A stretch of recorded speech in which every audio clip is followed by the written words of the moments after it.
এই তো সকালবেলা উঠে ছেলের জন্য একটু খিচুড়ি রান্না করতেছি। আজকের ওয়েদারটাও কিন্তু খুবই ভালো ছিল, এই যে আকাশ পুরো একদম ঝলমলে। আর এখান থেকে রান্না করতে অনেক ভালো লাগছিল। আমার পুরো আকাশটা রোদটা একদম এসে পড়ে, আর আমার খিচুড়িটাও প্রায় হয়ে এসেছে। হ্যালো এভরিওয়ান, আসসালামু আলাইকুম। কেমন আছেন সবাই? আশা করছি সবাই অনেক ভালো আছেন। খিচুড়ি রান্না করে খাওয়ার পরে আমি আর আমার ছেলে মিলে চলে আসলাম সফেদা পাড়তে। আর আমার ছেলেটা কিন্তু সফেদা অনেক পছন্দ করে, তাই আম্মু বলল সফেদাগুলোকে পারো। গাছটা যেহেতু বেশি একটা বড় না, তার জন্য আমি হাত দিয়েই পারতে পারছিলাম সফেদাগুলো। যে কয়েকটা বড় বড় হয়েছিল সেগুলো কিন্তু বাদুড়ে নিয়ে গেছে, অল্প কয়েকটা আছে সেগুলোকেই আমি পারছি। এই তো অল্প কয়েকটা পেয়েছি। যাই হোক, আম্মু দেখছি এদিকে মূলা তুলেছে।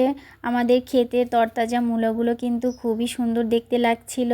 যেহেতু অনেক বালু থাকে উঠানোর পরে, তাই আম্মু সুন্দর করে পানি দিয়ে পরিষ্কার করে নিচ্ছিল।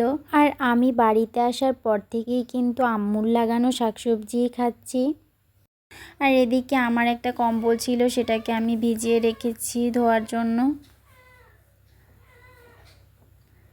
তারপরে বাজার থেকে কিছুটা মাছ এনেছিল আম্মু, সেগুলোকে কুটে নিচ্ছে। এদিকে ট্যাংরা মাছ আর একটা ছুরি মাছ ছিল। আর আমার ছেলেটা কিন্তু সারাদিন মুরগির বাচ্চা নিয়েই থাকে, এই বাচ্চাগুলো ওর হাতে নিয়েই থাকবে, খেলা করবে এগুলো নিয়ে। শহরে থাকার কারণে মুরগির বাচ্চা ও দেখেনি, যেহেতু এখন গ্রামে এসে এগুলো দেখে তো ও পাগল হয়ে গিয়েছে ধরার জন্য।